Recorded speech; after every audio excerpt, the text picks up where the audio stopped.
Here are the top upcoming smartphones in January 2020, the first month of a new year. And first we start with the Redmi K30 5G. This has of course already been launched by Redmi, but just on PowerPoint slides. This won't come to market until January next year. The date is still not confirmed by Redmi. Most people are saying in China around about the 15th of January, there or thereabouts. Of course, we know everything about the phone already. It'll be carrying a Snapdragon 765G processor. One of the first phones in the industry to carry this processor.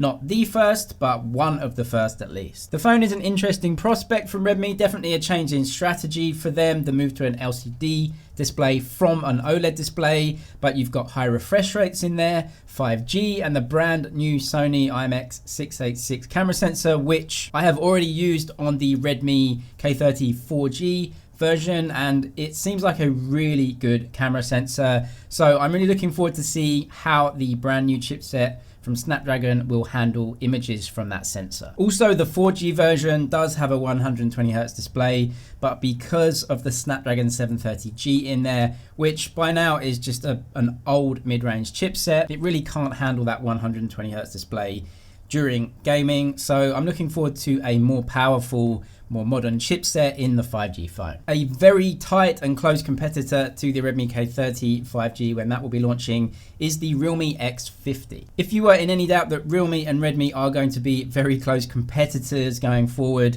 then you just have to look at the Realme X50 and know that it's basically the same phone as the Redmi K30, or at least a very close version of it. What we do know about the Realme X50 right now is that it will be carrying the same processor as the Redmi K30 5G, the Snapdragon 765G. We also know that it will carry a dual hole punch design similar to the Redmi K30, but it will be on the opposite side. That will be released by Realme in the first few weeks of January, and Realme have been slowly releasing information about the phone. For example, we know it has VOOC 4.0, which is around about 30 watt fast charging, again very similar to what the K30 gives us. And also there have been some rumors out of China that it will actually be using an LCD display too, just like the Redmi K30. If that is the case, then it will also have to give those high refresh rates, otherwise people aren't going to like that LCD display. The Oppo Reno 3 and 3 Pro are going to be released on the 26th of December. Quite a strange time to release a smartphone, but Oppo will be releasing two versions of this product. The Reno 3 will carry the MediaTek Dimensity 1000 chipset, I think the first phone to carry this chipset on board. That will be the cheaper version. It will have a water drop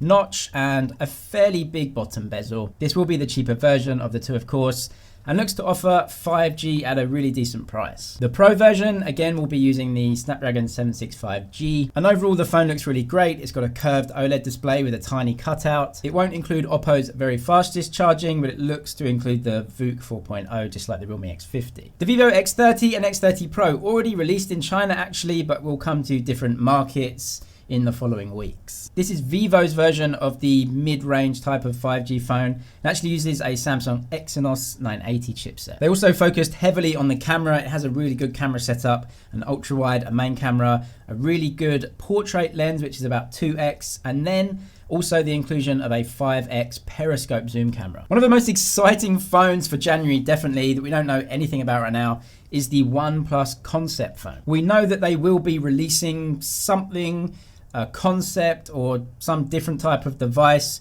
in January, but as yet we have no idea what exactly they're going to give us. Of course, from what we know about the smartphone industry right now, it could be a foldable device. It could be a device with a wraparound screen like we saw in the Mi Mix Alpha. It could be a phone without any bezels or ports, which we see is one of the trends in the industry right now. Or it could be something completely and utterly different, maybe a different product, because we know OnePlus are trying to get into TVs and also wearables too. So for right now, we don't know, but it's definitely an exciting prospect for January. Oppo are also working on the Find X2, and we don't know anything about this phone. It probably won't be released in January either, but there are some big rumors about this phone. Firstly, that Oppo are using a very unique custom-made new camera sensor from Sony. This is a trend in the industry right now. We see Samsung using a brand new 108 megapixel custom sensor in the Galaxy S11 phones. We see the Xiaomi Mi Note 10 and the upcoming Mi 10 using a custom built sensor. Huawei phones have used custom built sensors for years now.